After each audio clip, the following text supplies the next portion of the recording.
कि मेरा जो काम है वो क्या है, integration of E dot DS, इस तरीके से काम करना है। अब सर मुझे क्या पता है, सबसे बेसिक बात ये पता है कि जब ये डॉट हटाऊंगा तो यहाँ पे क्या बन जाएगा, कोस ऑफ थीटा बन जाएगा। जब ये डॉट हटाऊंगा तो वर्ड जो मेरे पास क्या बन जाएगा, कोस थीटा। तो इंटीग्रेशन और यहाँ से इनके मैग्नीट्यूड्स जो है वो लिखे गए ईडीएस। तो लास्ट टाइम जो है वो हम डिस्कस कर रहे थे किसके बारे में, गोस थ्योरम के बारे में बात करी थी कि गोस थ्योरम जो है आज उसका प्रूफ कर लेते हैं पहले और फिर उसकी कुछ एप्लीकेशंस है उनके बारे में बात करेंगे।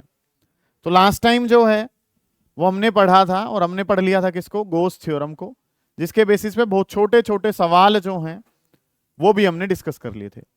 अब काम कर रहे हैं गोस थ्योरम के प्रूफ के बारे में। हालांकि ये प्रूफ एक तरीके से कल हम कर भी चुके हैं, जब हमने क्या पढ़ा था कि गॉसियन सरफेस के एरिया को बढ़ा दो तो फ्लक्स पे क्या प्रभाव पड़ेगा, कोई प्रभाव नहीं पड़ा था। तो हल्का सा पोर्शन हमने वहां पे डिस्कस कर लिया था। फिर भी जो है बाकी बचा हुआ काम जो है इसको हम प्रूफ के तौर पे कर लेते हैं कि गोस थ्योरम जो है उसने कल आपको क्या समझाया था। गोस थ्योरम ने बताया था कि E vector dot DS vector और ई डॉट डीएस जो है वो बराबर है, और ई डॉट डीएस जो है सर वो किसके बराबर होता है, Q by epsilon not.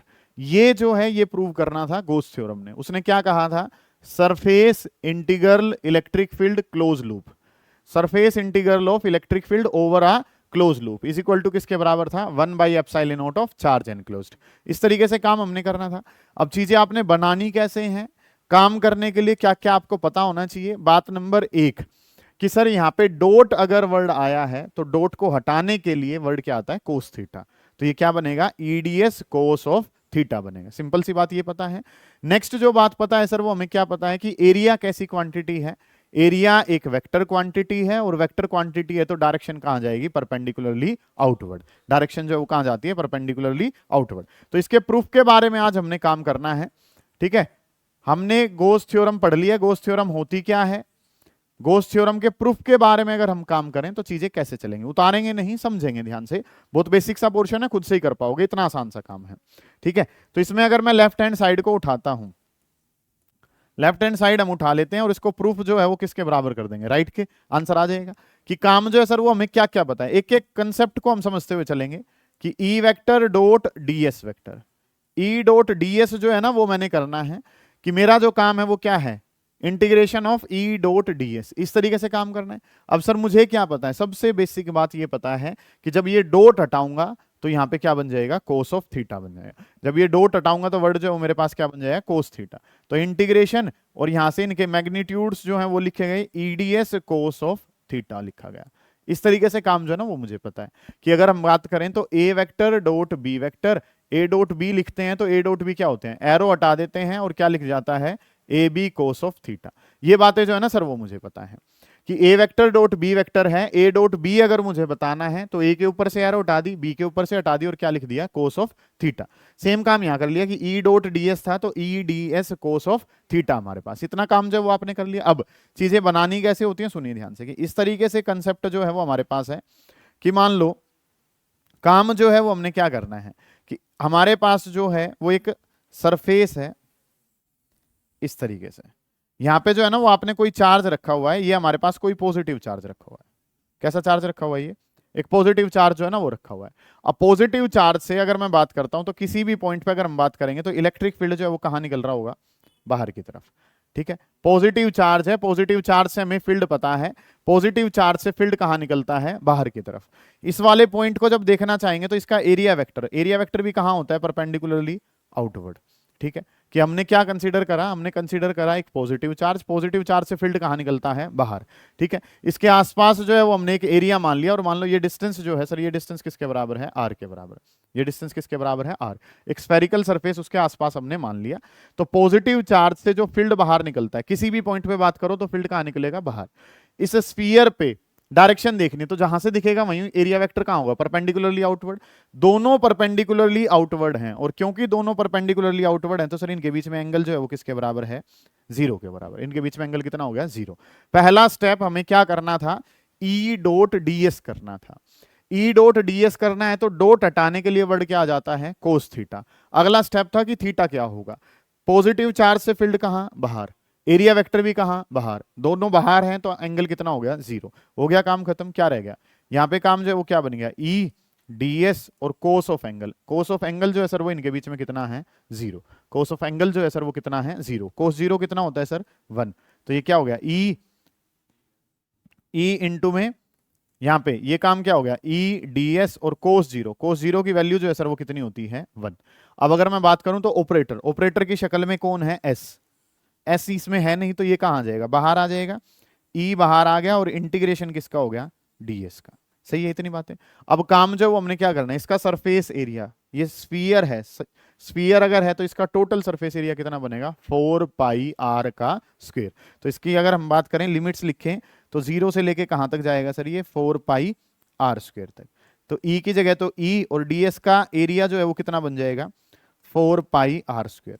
Sir हमें तो इसको किसके बराबर प्रूव करना है, हमें तो बराबर प्रूव करना था किसके, Q by epsilon naught. Electric field, electric field को क्या लिखते हैं, K Q divided by R square, into में कितना 4 pi R square, R square से आर स्क्वायर कट जाएगा, के की वैल्यू अगर मैं लिखता हूं तो के की वैल्यू कितनी है, के की वैल्यू है 1/4 पाई एप्सिलॉन नॉट। ये तो के की वैल्यू है, इनटू में कितना है क्यू और इनटू में कितना है 4 पाई, 4 पाई से 4 पाई गया, आंसर जो है वो किसके बराबर आ गया, आंसर बराबर आ गया Q divided by epsilon not. वही हमारी क्या है, राइट हैंड साइड होगी गॉस थ्योरम प्रूव। ये तो कल ही कर दिया था हमने, कल भी तो इतनी सी बताई थी बात मैंने कि ई को क्या लिखते हैं, K Q by R square, area कितना हो गया 4 पाई आर स्क्वायर। इतना काम तो कल ही कर लिया था, आज थोड़ा पैटर्न पे कर लिया कि काम जो है सर वो हमें करना क्या कुछ था, चीजें आपके पास कैसे थी कि ईडीएस किसके बराबर है, Q divided by epsilon not. E dot DS किसके बराबर है, क्यू बाई एप्सिलॉन नॉट के बराबर है। डॉट, डॉट हटाने के लिए वर्ड क्या आता है, कोस थीटा। एक पॉजिटिव चार्ज माना, उससे फील्ड कहां, बाहर, एरिया वेक्टर भी कहां, बाहर, दोनों की डायरेक्शन सेम, सेम डायरेक्शन तो एंगल कितना 0। कोस ऑफ 0 करा, कोस 0 किसके बराबर है 1। ऑपरेटर की शक्ल में कौन है, डीएस है, तो ई जो है सर वो बाहर आ गया, इंटीग्रेशन किसका, डीएस का। डीएस का इंटीग्रेशन कहां से जाएगा, स्फीयर है, स्फीयर का एरिया क्या होता है 0 से लेके 4 पाई आर स्क्वायर। पहला वाला जो है वो 4 पाई आर स्क्वायर, जो कटता है काट दिया, जो बचा है वो लिखा। फिर के को क्या लिखा, 1/4 पाई एप्सिलॉन नॉट, 4 पाई से 4 पाई, आंसर क्या आ गया, Q divided by epsilon not. Proof of Gauss theorem आपने कर लिया, ठीक है। ये चीजें कर ली हैं, इसको उतारो, फिर इसके बेसिस पे हम करेंगे इसकी एप्लीकेशंस। इसके बेसिस पे अब अगला जो काम है वो आपने क्या करना है, सुने ध्यान से। एक वर्ड लिखेंगे गॉसियन सरफेस, काफी इंपॉर्टेंट बात है, बार बार अब इसका इस्तेमाल चल रहा होगा। हेडिंग डालेंगे और हेडिंग जो है वो हमारे पास क्या है सर, गॉसियन सरफेस। ये काम जो है ना वो हमने करना है।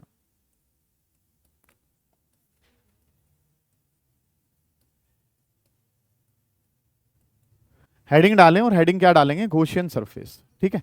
एक गॉसियन सरफेस होता क्या है, ठीक है, क्या क्या इसकी प्रॉपर्टीज हैं, कहां इसका इस्तेमाल होगा वो जानेंगे, ठीक है। हेडिंग डालें गॉसियन सरफेस, उसके अंदर लिखेंगे a surface at every point of which, a surface at every point of which, a surface at every point of which, surface at every point of which electric field is same. एक ऐसा surface जिसके हर point पे electric field same रहता है, उसको क्या कहा जाता है, गॉसियन सरफेस कहा जाता है, ठीक है। आने वाले टाइम में लगभग 6 से 7 दिनों के बाद मैं पूछूंगा इस बात को, एक ऐसा सरफेस जिसपे इलेक्ट्रिक फील्ड सेम रहता है उसका नाम बताओ, आप में से कोई नहीं बता पाएगा, ठीक है। कि काम जो वो क्या करना है, कि चीजें जो वो क्या करनी है, मैं बता रहा हूं, आज बार बार इस्तेमाल करूंगा, कल भी दोबारा इस्तेमाल करूंगा, हफ्ते के अंदर गोल हो जाएगी बात। तो कोशिश क्या करनी है कि जो पढ़ाया जा रहा है उसको घर जाके पढ़ना है आपने, ठीक है। तो काम जो वो क्या करना है, वर्ड है Gaussian surface, a surface at every point of which electric field is same. एक ऐसा सरफेस जिसके हर पॉइंट पे इलेक्ट्रिक फील्ड क्या रहता है, सेम, क्या कहा जाएगा, गॉसियन सरफेस। मैं 3 काम करूंगा, तीनों में हर जगह इलेक्ट्रिक फील्ड को क्या मानूंगा, सेम। क्यों मानूंगा, क्योंकि मैंने जो सरफेस कंसीडर करा वो कौन सा है, गॉसियन सरफेस कंसीडर करा है। ओके, रिपोर्ट है। इसकी प्रॉपर्टीज लिख लें फिर, प्रॉपर्टीज कि what are various properties of a Gaussian surface. एक गॉसियन सरफेस की अलग अलग प्रॉपर्टीज क्या हैं, तो नंबर 1 प्रॉपर्टी क्या लिखोगे, हाईली सिमिट्रिकल। ये कैसा होता है, हाईली सिमिट्रिकल होता है sir. Highly symmetrical, highly symmetrical का क्या मतलब है, किसी भी एक्सिस से कट कर दो तो 2 बराबर बराबर हिस्सों में जो है ना ये बटेगा हमेशा, ठीक है। हाईली सिमिट्रिकल के बारे में अगर मैं बात करूं तो हाईली सिमिट्रिकल, फॉर एग्जांपल हम गॉसियन सरफेस जो कंसीडर करेंगे, या तो हम सिलेंडर कंसीडर करते हैं या फिर हम स्फीयर कंसीडर करते हैं, ठीक है। 3D के ऑब्जेक्ट्स हमने लेने हैं और सबसे ज्यादा जो सिमेट्रिकल फिगर्स हैं वो कौन सी है, या तो सिलेंड्रिकल है या कैसी है, स्फेरिकल। कोनिकल क्यों नहीं ली सर, कोन को अगर आप लेते हैं और कोन को अगर आप इस एक्सिस से कट कर दो तो दोनों जो है वो कैसे नहीं आएंगे, सिमेट्रिकल नहीं है ना। ऊपर तो क्या बन जाएगा कोन, नीचे क्या बन जाएगा फ्रस्टम।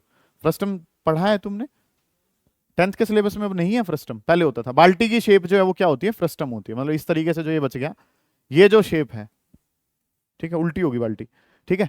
तो ये जो है ये क्या है, ये जो वर्ड है ये क्या है, फ्रस्टम हमारे पास क्या लगेगा, समझ पा रहे हो। फ्रस्टम जो है ये शेप आपने करनी है। काम जो है वो आपने क्या करना है, हम पढ़ रहे हैं गॉसियन सरफेस को, एक सरफेस जिसके हर पॉइंट पे इलेक्ट्रिक फील्ड क्या रहता है, सेम, वो गॉसियन सरफेस कहलाता है।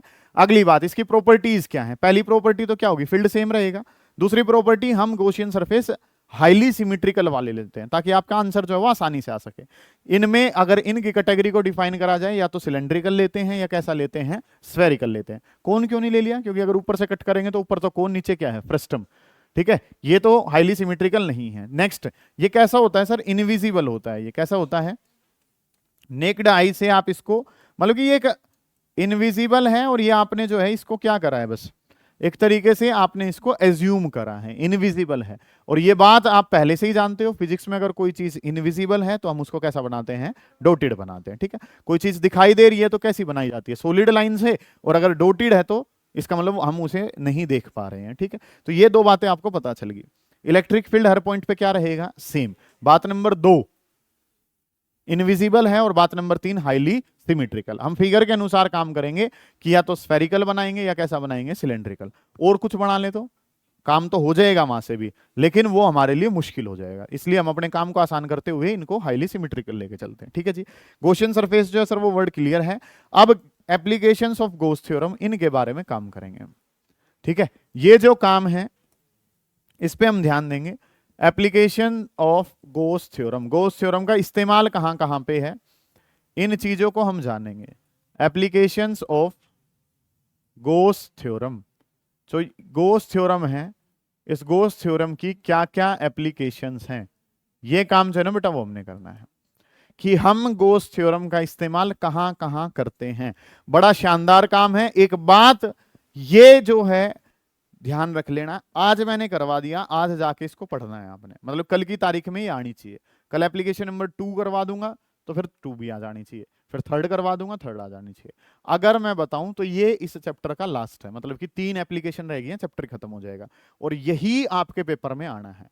मतलब कि अगर 100 बार पेपर हुआ है तो 97 टाइम्स गॉस थ्योरम आई है, ठीक है, या गॉस थ्योरम की एप्लीकेशन आई है। आई कौन सी है, पहली दूसरी तीसरी में से कोई सी भी आ जाती है, ठीक है। इनमें भी जो है वो हम डिफाइन कर लेते हैं, पहली दूसरी या तीसरी में से पहली और तीसरे वाली जो है वो ज्यादा इंपॉर्टेंट है। न्यूमेरिकल आता है तो वो सेकंड में से आ जाता है, ठीक है, चांसेस सेकंड में से ज्यादा होते हैं। ध्यान से समझेंगे काम करना है क्या, मतलब कि अब जो काम है आज जो अगर मैं बात कर रहा हूं तो पिछले दिनों का सारा काम एक तरफ है, और जो ये गॉस थ्योरम की एप्लीकेशंस हैं आप देखोगे तो हर बार ये पेपर का हिस्सा रहती हैं। थ्योरेटिकल पोर्शन में, डेरिवेशन में एप्लीकेशन ऑफ गॉस थ्योरम बहुत ज्यादा बार पेपर में आती है, ठीक है। तो हमने गॉस थ्योरम का इस्तेमाल करके क्या क्या चीजें जो है वो निकालनी है, एप्लीकेशन पढ़नी है। और सबसे पहली जो एप्लीकेशन है उसके बारे में बात करेंगे। और सबसे पहली जो एप्लीकेशन है सर वो क्या है, सुने बेटा ध्यान से। टू फाइंड, लिख लें बेशक से इस बात को तो साथ के साथ, to find electric field intensity, to find electric field intensity, हम इलेक्ट्रिक फील्ड इंटेंसिटी बताना चाहते हैं। To find electric field intensity due to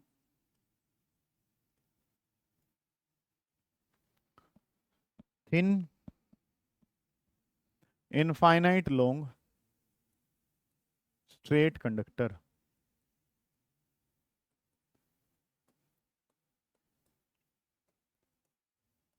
सुने बेटा ध्यान से, हम इलेक्ट्रिक फील्ड इंटेंसिटी बताना चाहते हैं, और इलेक्ट्रिक फील्ड इंटेंसिटी बताना चाहते हैं किसकी वजह से बताना चाहते हैं, इनफाइनाइट लॉन्ग स्ट्रेट कंडक्टर की वजह से बताना चाहते हैं, ठीक है। कंसेप्ट जो है वो क्या कुछ रहेंगे, ध्यान से समझेंगे।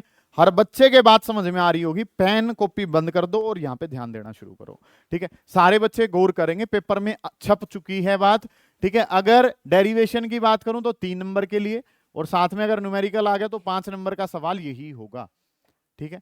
5 नंबर के जो 3 सवाल हैं उनमें से एक सवाल जो है वो ये बन रहा होता है आपका, ठीक है। To find electric field intensity due to infinite long straight conductor.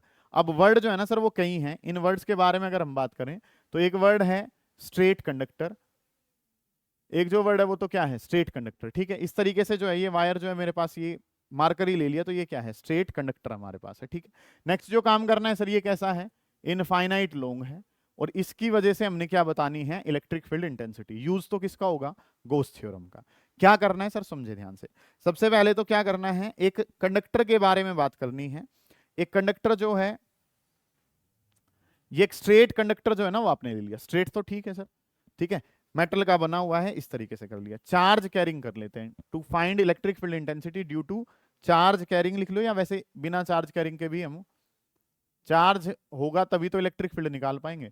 Charge carrying infinite long conductor, ऐसे करके काम करना है, ठीक है। इसके ऊपर चार्ज अवेलेबल है। अब सुनो ध्यान से, स्ट्रेट तो ओके रिपोर्ट है, ठीक है। एक स्ट्रेट कंडक्टर आपने ले लिया, इस स्ट्रेट कंडक्टर पे क्या अवेलेबल है, चार्ज अवेलेबल है। तो मान लो इस पे पॉजिटिव चार्ज जो है ना, वो हमने मान लिया, इस पे इस तरीके से पॉजिटिव चार्ज जो है वो अवेलेबल है, ऐसे करके इस पे पॉजिटिव चार्ज जो है वो अवेलेबल है। इसके बारे में अब काम आपने करना है, ठीक है। अब वर्ड जो है सर, ये तो ठीक है, स्ट्रेट कंडक्टर जो वर्ड था वो ओके है, इस पे चार्ज था वो ओके है, लेकिन अब जो शब्द है सर वो क्या आ रहा है, इनफाइनाइट। ये इनफाइनाइट वर्ड का मतलब क्या है, क्या एक इतनी बड़ी वायर ले ली है जो धरती आसमान को मिला देगी, इतनी बड़ी तो नहीं है सर, ये तो हमारे बोर्ड पे ही आ गई है। अब ये इनफाइनाइट का मतलब क्या है, अब जो है ना, इस 12th में इनफाइनाइट के मायने बदल जाते हैं। जैसे एक इनफाइनाइट आपने पहले पढ़ा है, क्या पढ़ा था वो, इलेक्ट्रिक फील्ड के केस में, फील्ड के अंदर फोर्स लगता है, फील्ड के जस्ट बाहर का पॉइंट क्या कहलाता है, इनफाइनाइट कहलाता है। क्या वो आपसे बहुत ज्यादा दूर का पॉइंट है, नहीं, मेरी क्लासरूम से बाहर के सारे पॉइंट मेरे लिए किसका काम कर रहे हैं, इनफाइनाइट, क्योंकि वहां पे मेरा इफेक्ट खत्म हो जाता है। समझ पा रहे हो आप इस बात को। तो पहले इनफाइनाइट का जो मतलब था वो क्या था, इनफाइनाइट का मतलब कि अगर 11th से पहले अगर हम बात करें तो इनफाइनाइट का मतलब तारे सितारे जो इनको हम देख नहीं पा रहे हैं, ठीक है।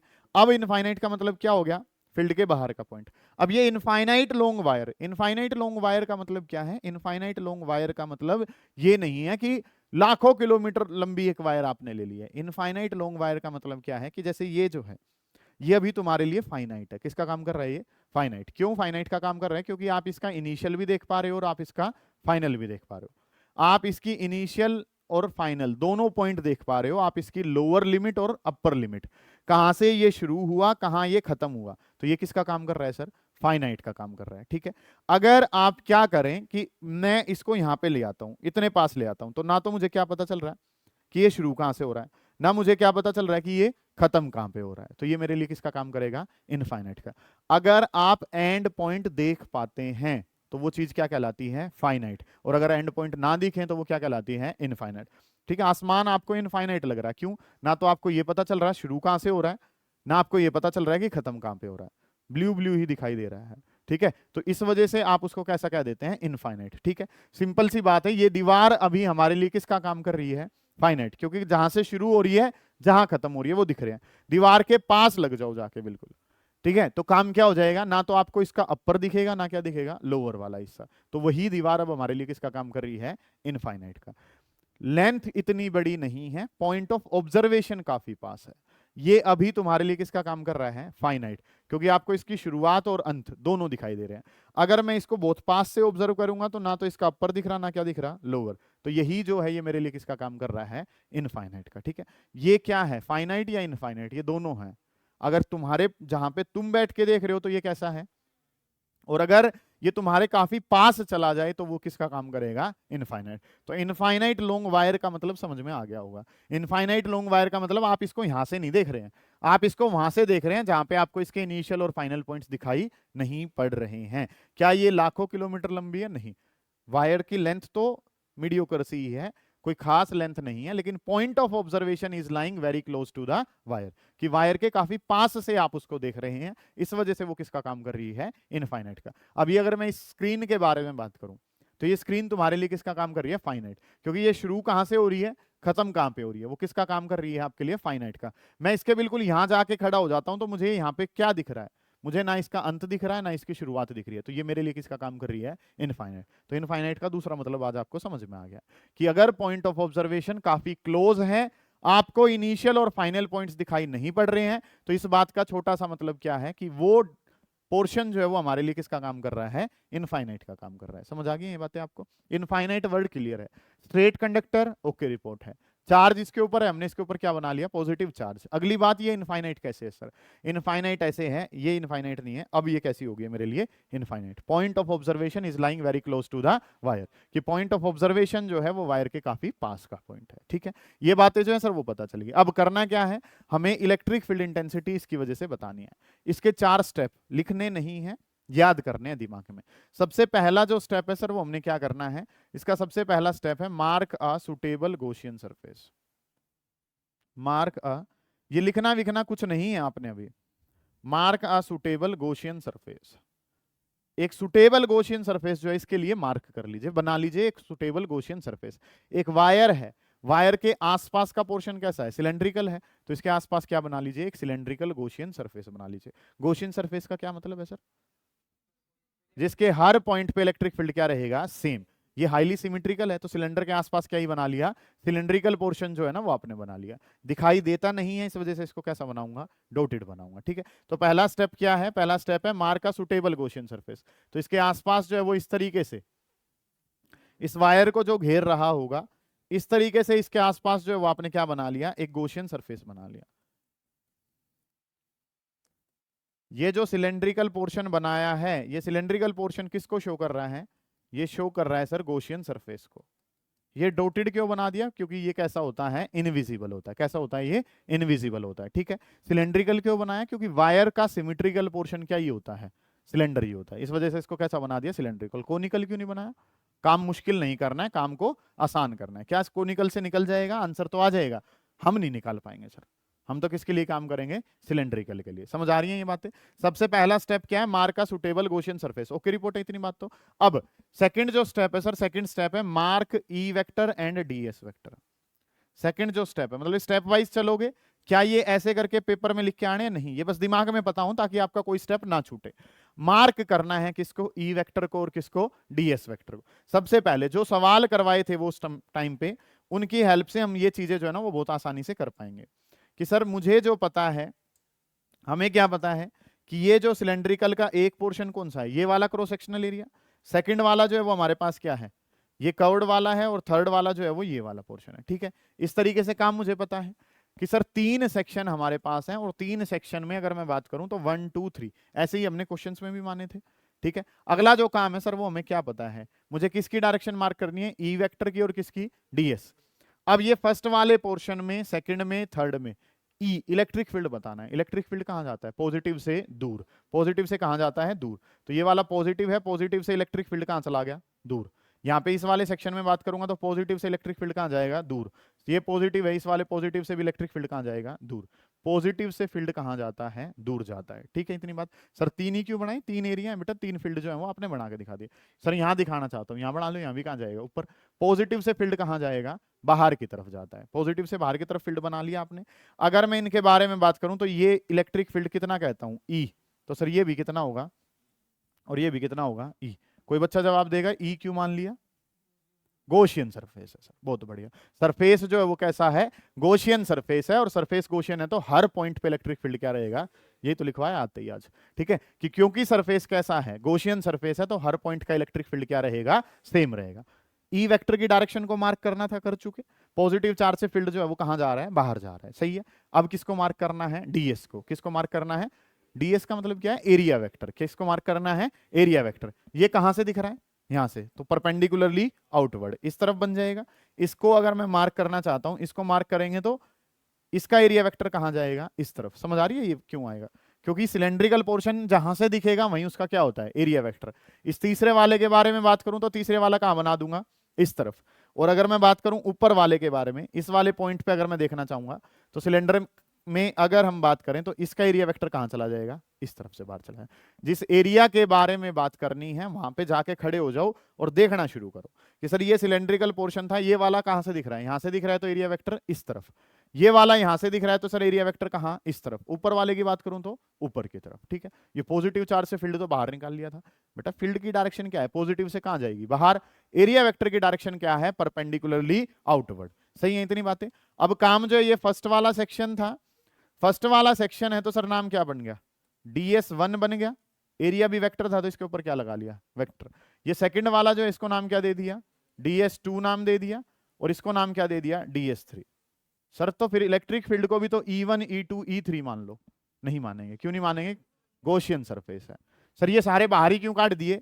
पॉजिटिव से दूर, पॉजिटिव चार्ज है, पॉजिटिव से फील्ड कहां गया? दूर। पॉजिटिव है कहां गया? दूर। पॉजिटिव है कहां गया? दूर। Area vector perpendicularly outward. इसको देखा यहाँ पे, उसको देखा वहां पे, उसको देखा वहां पे। समझ आ गई बात? क्वेश्चन भी हम इसके बेसिस पे कर चुके हैं, तो अब चीजें कंपैरेटिवली आसान रही होंगी। अब इतनी बातें ठीक है सर। E1 E2 E3 लिखो सर, क्योंकि DS1 DS2 और DS3 लिखा है। नहीं लिखूंगा, क्यों नहीं लिखूंगा? गॉसियन सरफेस है। इनको भी DS DS DS मान लो। कैसे मान सकते हैं सर? कर्व्ड सरफेस एरिया अलग होगा, ये वाले जो हैं। आप ऐसा कर सकते हैं, ये DS1 है तो वो भी DS1 हो सकता है, क्योंकि ये सर्कुलर वाले पोर्शन है, ठीक है। फिर भी उसको DS3 लिखा, क्योंकि डायरेक्शन तो अलग है ना सर। इसकी डायरेक्शन कहाँ है? मेरी तरफ। उसकी डायरेक्शन कहाँ है? उस तरफ है। सही है। पहला स्टेप है मार्क का suitable Gaussian surface. Okay report है ये तो। एक वायर को घेरने वाला जो गॉसियन सरफेस है वो कैसा ही बना दिया आपने? सिलेंड्रिकल बना दिया। अगला जो कंसेप्ट है mark E vector and DS vector. क्या ये बोर्ड में लिखा है ना तुम्हें? ऐसे नहीं, ये तो बस तुम्हारे सोच का काम है कि आपने इस तरीके से सीक्वेंस में काम करना है। E वेक्टर पॉजिटिव से बाहर, पॉजिटिव से बाहर, पॉजिटिव से बाहर। ये वाला सेक्शन यहां से दिखाई देगा, ये वाला सेक्शन यहां से दिखाई देगा, तो ये क्या हो गया? इस तरफ। वो वाला ऊपर से दिखेगा, वो वाला उस तरफ दिखेगा। ये काम हमने कर लिया। नेक्स्ट जो काम है sir, portion number third. Third के बारे में अगर मैं बात करूं तो फाइंड एंगल बिटवीन देम। हमने इनके बीच में क्या निकालना है? एंगल निकालना है। तो सर इन दोनों के बीच में एंगल अगर मैं देखूं तो ये एंगल, पहले वाला एंगल जो है वो किसके बराबर है? 90 के बराबर। इन दोनों के बीच में एंगल जो है सर वो कितना है? 90 के बराबर है। थर्ड जो स्टेप है सर, हमने क्या निकालना था? एंगल निकालना था। इन दोनों के बीच में दिख ही रहा है सर, दिखती सी बात है। ई ऊपर है, ये ऐसे है, तो एंगल कितना हो गया? 90। ये दोनों की डायरेक्शन क्या है? सेम। तो यहाँ पे थीटा कितना हो गया सर? 0। और यहाँ पे अगर मैं बात करता हूं तो सर यहाँ पे एंगल जो है वो किसके बराबर है? 90 के बराबर। ठीक है। ये तीन स्टेप जो हैं वो हर बच्चे के समझ में आ जाने चाहिए, मैं ऐसा मान के चल रहा हूँ। स्ट्रेट कंडक्टर लेना है, ले लिया सर, कोई दिक्कत नहीं है। इसके आसपास का गॉसियन सरफेस, एक वायर के आसपास का गॉसियन सरफेस सिलेंड्रिकल जो है वो बेस्ट बन रहा है, तो उसके आसपास आपने सिलेंडर बना लिया। नेक्स्ट जो काम है सर, आपने इसको डोटेड बनाया। क्यों? क्योंकि ये इनविजिबल होता है। बहुत बढ़िया। अगली जो बात है सर वो हमने क्या करनी है? पहला काम था गॉसियन सरफेस बनाना, बना चुके। दूसरा काम है ई वेक्टर और डीएस को मार्क करना। पॉजिटिव चार्ज है सर, फील्ड कहां निकल जाएगा? बाहर। तुम सवाल पूछो यहाँ पे, बोलो मत, है ना। सवाल क्या हो सकता है सर? आपने तो पॉजिटिव बनाया, मान लो मैं नेगेटिव चार्ज मान लूं तो अंदर की तरफ हो जाएगा। सिंपल सी बात है। क्या एंगल बदल जाएंगे तब? ये वाला बदल जाएगा। ये दोनों तो क्या रहेंगे? सेम। क्योंकि एरिया वेक्टर तो कहां जाएगा? ऊपर। इलेक्ट्रिक फील्ड कहां जाएगा? नीचे। 180 हो जाएगा। ठीक है, हाँ कोई बात नहीं, हम उस पर ध्यान नहीं देंगे। और ये जो बात है, एक सबसे इंपॉर्टेंट बात जो यहाँ पे ध्यान आ रही है कि सर ने कहा था नेगेटिव वाला। बोर्ड के पेपर में कोई ऐसा एक्सपेरिमेंट नहीं होना चाहिए। अगर कोई एक्सपेरिमेंट करना है, आप अपनी रिवीजन के दौरान करो और उसको चेक कराओ। तुम सोचो ना कि स्कूल में तो हम पॉजिटिव से कर रहे थे, बोर्ड के पेपर में मैं नेगेटिव से करके दिखाता हूँ, इंप्रेशन अच्छा जाएगा, कुछ और ही हो जाएगा वहां पे। ठीक है, हाँ ऐसा कुछ नहीं करना है आपने। जो है बस वहां पे तो जो पढ़ के गए हो, वहां कोई नया एक्सपेरिमेंट आपने नहीं करना है, फाइनल को नहीं छेड़ना है आपने। आप जो भी कर सकते हैं अपने नॉर्मल एग्जाम के दौरान करने की कोशिश कर सकते हैं, रिवीजन के दौरान कर सकते हैं। फाइनल में नेगेटिव मत बनाना, नहीं तो कुछ और ही कर आओगे। बड़े मुश्किलों से नंबर जो है ना वो जुड़ेंगे, एक आधी डेरिवेशन आती होगी, ठीक है, तो उसको इस तरीके से बिगाड़ना नहीं है फिर तुमने। ठीक है, काम जो है वो हमने कर लिया। अब जो चीजें हैं वो क्या कर ली? ये एंगल 90, वो 90 और ये 0 हो गया सर। ठीक है, फोर्थ जो स्टेप है सर, फोर्थ स्टेप है अप्लाई गॉस थ्योरम। क्या अप्लाई कर दीजिए? गॉस थ्योरम अप्लाई कर दीजिए। Apply Gauss theorem. ठीक है, क्या ये चारों स्टेप आपने लिख के आने हैं पेपर में? नहीं लिखने आने हैं। ये तो बस हमारे पास क्या है कि ताकि कोई स्टेप ऐसा हमारा ना रह जाए जो हमने ना लिखा हो। समझ आ गई इतनी बातें तो? ठीक है, ये डायग्राम जो है वो प्रॉपर बनाना आ गया। सबसे पहले तुम क्या खींचोगे? एक स्ट्रेट वायर, इस पे क्या बनाओगे? Positive charge. फिर क्या बनाओगे? सिलेंडर बनाओगे। ठीक है, पॉजिटिव चार्ज से फील्ड बाहर, पॉजिटिव से फील्ड बाहर, पॉजिटिव से फील्ड बाहर। एरिया वेक्टर यहाँ, इसका एरिया वेक्टर ऊपर और इसका एरिया वेक्टर साइड में। ये 90, ये 0 और ये कितना? 90। अब क्या अप्लाई कर दो? Gauss theorem. ठीक है, गॉस थ्योरम अगर मैं अप्लाई करता हूं तो चीजें जो है सर वो क्या हो जाएंगी? Applying Gauss theorem. यहां पे हम गॉस थ्योरम जो है सर वो अप्लाई कर देते हैं। और गॉस थ्योरम अगर हम अप्लाई करें तो चीजें जो है सर वो कुछ कैसे हैं? Applying Gauss theorem. Gauss theorem अगर हम अप्लाई करते हैं तो कंसेप्ट जो है सर वो क्या है? E vector dot DS vector. और ई डॉट डीएस जो है सर वो किसके बराबर है? ई डॉट डीएस बराबर है Q divided by epsilon not के। कि ई डॉट डीएस और ई डॉट डीएस जो है सर वो किसके बराबर है? Q divided by epsilon not. अब ईडीएस का मतलब क्या है सर? फ्लक्स। ईडीएस क्या शो करता है? फ्लक्स। और फ्लक्स कैसी quantity? Scalar.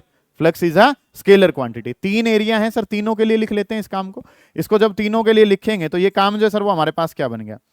E dot ds1 plus इसकी बात करूंगा तो ये क्या हो जाएगा, E dot D S two plus अगली जो बात करनी है सर वो हमने क्या करनी है, E dot D S three, और ये जो आंसर है सर, ये आंसर किसके बराबर है, ये आंसर बराबर है Q divided by epsilon not. ठीक है सर, इन तीनों को सिंपली जोड़ क्यों दिया, क्योंकि ये रिप्रेजेंट कर रहे हैं किसको, फ्लक्स को, और फ्लक्स कैसी क्वांटिटी, स्केलर, और स्केलर है तो सिंपली आप उनको क्या कर सकते हैं, ऐड कर सकते हैं। समझ आ गई बात। अगला जो स्टेप अभी प्रूफ में जो पढ़ा था वही करेंगे, डॉट हटाएंगे, वर्ड क्या लाएंगे, कोस थीटा, डॉट हटाएंगे क्या लाएंगे, कोस थीटा। सर ये E1 E2 E3 क्यों नहीं लिख रहे हो, गॉसियन सरफेस है, हर पॉइंट पे इलेक्ट्रिक फील्ड क्या रहेगा, सेम। चलिए जी, अगली जो बात है सर वो क्या हो जाएगी, ई डॉट हटाने के लिए एरो भी हट जाएंगे, कुछ बच्चे एरो नहीं हटाते हैं, एरो भी हटेंगे, तो डॉट हटाया तो कोस थीटा आ गया।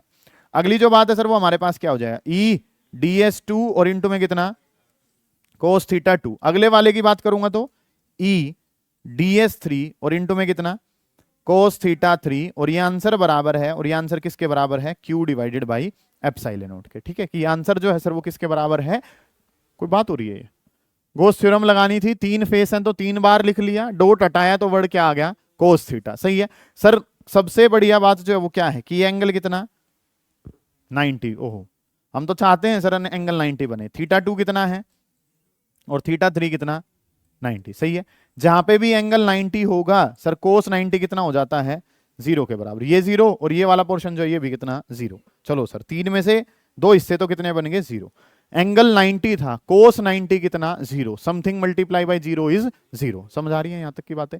नेक्स्ट जो काम है सर वो हमने क्या करना है, इस पे काम करना है, ये पढ़ना है घर जाके।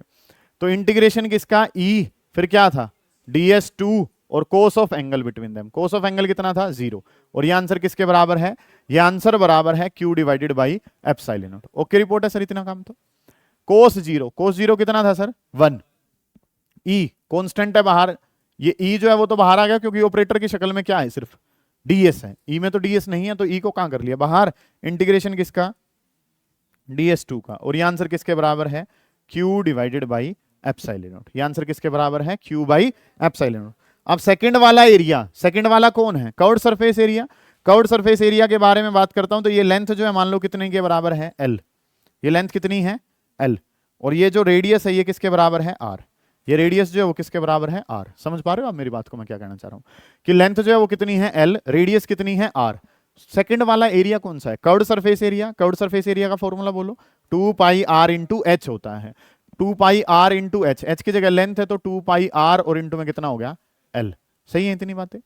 सेकंड वाला एरिया कौन सा था, सेकंड वाला area curved surface area. Curved surface area क्या होता है 2 पाई r h, h की जगह लेंथ दे रखी तो 2 पाई r l, तो इसको e को e लिखा और ds2, सेकंड वाला एरिया कितना हो जाएगा 2 पाई r और इंटू में कितना हो गया l, जो कि बराबर है सर किसके बराबर है, q बाई एप्सिलॉन नॉट। मुझे e बताना है तो 2 पाई r l कहां जाएगा, डिवाइड में, e बताना है तो e की वैल्यू क्या होगी, q divided by 2 pi r l और इंटू में कितना एप्सिलॉन नॉट। समझ आ गई, ये आंसर जो है सर वो किसका आ गया, इलेक्ट्रिक फील्ड का। समझ आ रही है ये बातें।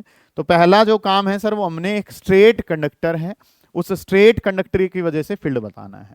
स्ट्रेट बनाया, फिर नाम जो है वो क्या दिया कि उस पर चार्ज है, तो उस पर चार्ज रखा। इनफाइनाइट का मतलब पॉइंट ऑफ ऑब्जर्वेशन काफी पास है, कितना पास है कि ना तो आपको स्टार्ट दिख रहा ना क्या दिख रहा एंड, ना तो इनिशियल दिख रहा ना क्या दिख रहा फाइनल। इनफाइनाइट का मतलब क्लियर है। नेक्स्ट जो काम है सर, गॉसियन सरफेस बनाया, ईडीएस बनाया, थीटा बनाया, गोस थ्योरम लगाई। फ्लक्स स्केलर क्वांटिटी है, सिंपली क्या कर दिया ऐड, डॉट हटाने के लिए वर्ड कोस थीटा, ये लगाई, दो जगह एंगल 90 मोज होगी सर, कोस 90 कितना 0, बस एक बच गया कौन सा, सेकंड वाला। सेकंड वाले का एरिया 2 पाई RL, मल्टीप्लाई में था कहां भेज दिया, डिवाइड में। ठीक है, ये बातें जो है सर वो पता चली, इस काम को एक बार उतारेंगे फिर आगे बढ़ेंगे। निपटाएं बेटा, शाबाश। चलिए अब जो काम है, इलेक्ट्रिक फील्ड जो है वो पता चल गया कि इलेक्ट्रिक फील्ड बराबर है Q divided by 2 pi RL into में एप्सिलॉन नॉट। ये काम जो है वो हमने देखा। नेक्स्ट जो बात है बेटा, नेक्स्ट जो चीजें हैं उनके बारे में अगर आप बात करें तो काम जो वो क्या करना है, एक वर्ड जो है ना वो हमें पता है, और वो कैसे, इसको थोड़ा सा अगर अरेंज करके लिखें, Q divided by 2 pi epsilon not L और इंटू में कितना कर दिया, R कर दिया। 4 पाई एप्सिलॉन नॉट होता है, हमने 2 पाई एप्सिलॉन नॉट को थोड़ा सा पास कर लिया। ठीक है, अब ये है चार्ज अपॉन लेंथ, ये जो वर्ड है ये क्या है, चार्ज अपॉन लेंथ। ठीक है, ये जो कंसेप्ट है ये हमारे पास कहलाता है लैम्डा, इसको क्या कह दिया जाता है, lambda. Q divided by L, क्योंकि यहाँ पे जो चार्ज है वो चार्ज किसके ऊपर अवेलेबल था, एक लेंथ के ऊपर अवेलेबल था। चार्ज जो है वो किसके ऊपर अवेलेबल है, लेंथ के। इसको कंटिन्यूअस चार्ज डिस्ट्रीब्यूशन बोलते हैं। कंटिन्यूटी में लेंथ के ऊपर आपने किसको डिस्ट्रीब्यूट कर दिया, चार्ज को, ठीक है। मतलब कि आपके पास अनाज के कुछ दाने हैं, उनको एक लाइन में जो है वो आप क्या करते जा रहे हो, रखते हुए जा रहे हो। तो लाइन के ऊपर डिस्ट्रीब्यूशन कर दिया तो क्या नाम बन गया, लीनियर चार्ज डिस्ट्रीब्यूशन। लेंथ के ऊपर लीनियर, लीनियर में क्या वर्ड आया हुआ है, लाइन। लाइन के ऊपर चार्ज को डाला हुआ है तो नाम क्या पड़ गया, लीनियर चार्ज डिस्ट्रीब्यूशन। ये काम जो है ना सर वो हमने करना है। तो लैम्डा जो है वो किसके बराबर है, Q by L। Lambda, what is lambda here, lambda is your linear charge density. शाबाश, वर्ड जो है सर वो क्या हो जाएगा, लीनियर चार्ज डेंसिटी। कि चार्ज को लाइन के ऊपर कैसे डाला हुआ है, तो ये जो वर्ड है वो हमारे पास क्या कहलाता है, लीनियर चार्ज डेंसिटी। लीनियर का मतलब क्या है, लाइन। लाइन का मतलब क्या है, एक लेंथ पे आपने इसको डाला हुआ है, ठीक है। इसकी यूनिट के बारे में बात करूंगा तो लैम्डा की यूनिट जो है सर वो, लैम्डा की यूनिट क्या हो जाएगी, चार्ज की क्या होती है, कूलम, और लेंथ की क्या है, मीटर। कूलम पर मीटर होगी। कूलम, कूलम को क्या कहते हैं, 80, लेंथ ऊपर जाएगा तो L की पावर -1। ये इसका क्या हो जाएगा, डायमेंशनल फॉर्मूला। अब अगर मैं बात करूं तो Q by L, Q by L को हम क्या कह देते हैं, लैम्डा डिवाइडेड बाई कितना, 2 पाई एप्सिलॉन नॉट, और इनटू में कितना हो गया, R। ठीक है, इतना काम बन गया कि charge upon length, linear charge density जो है उसकी टर्म में हमने लिख दिया। अब सर हमने पढ़ रखा है 4 पाई एप्सिलॉन नॉट को, किसको पढ़ रखा है, हमारे पास जो अवेलेबल है वो क्या अवेलेबल है, 2। तो 2 से मल्टीप्लाई कर दिया, 2 से ही क्या कर दिया, डिवाइड, फर्क नहीं पड़ेगा सर। तो ये क्या बन गया, 2 लैम्डा डिवाइडेड बाई कितना हो गया, 4 पाई एप्सिलॉन नॉट, और इनटू में कितना हो गया, R। और 1/4 pi epsilon not, 1/4 pi epsilon not K होता है, तो क्या बन गया, 2K लैम्डा या 2 लैम्डा K, और डिवाइडेड बाई कितना हो गया, R। तो इलेक्ट्रिक फील्ड का आंसर जो है सर वो क्या आ गया, 2K lambda divided by R। अगली जो बात है सर, हमें क्या दिख रहा है कि इलेक्ट्रिक फील्ड और R जो है वो कैसे हैं, इनवर्सली प्रोपोर्शनल। जैसे जैसे वायर से दूर जाएंगे इलेक्ट्रिक फील्ड क्या होता जाएगा, कम। इसका ग्राफ बनाएंगे तो E और R का ग्राफ, यहाँ पे क्या ले लिया आपने, E, यहाँ पे क्या ले लिया, R, और E का ग्राफ जो है सर वो कैसा हो जाएगा, ये रेक्टेंगुलर हाइपरबोला। क्या नाम हो जाएगा, रेक्टेंगुलर हाइपरबोला। समझ आ गई ये बातें आपको। E और R का ग्राफ जो है सर वो कैसा चला गया, कि जैसे जैसे ये वायर है, जैसे जैसे इससे दूर जाऊंगा फील्ड क्या होता चला जाएगा, कम होता चला जाएगा। ठीक है, आग लगी हुई है, जैसे जैसे उससे दूर जाएंगे तो क्या इफेक्ट क्या होता चला जाएगा, कम। ये बातें जो है ना वो आपने उतारनी है। नया शब्द पढ़ा है लैम्डा, चार्ज अपॉन लेंथ को कहा जाता है। 2 से मल्टीप्लाई, 2 से डिवाइड, ताकि इसका K बना लें, तो 2K लैम्डा बाई R। तो इलेक्ट्रिक फील्ड और R जो है सर वो कैसे हैं, इनवर्सली प्रोपोर्शनल। ये डाटा जो है ना वो आपने करना है, ठीक है, निपटा लेंगे इस काम को।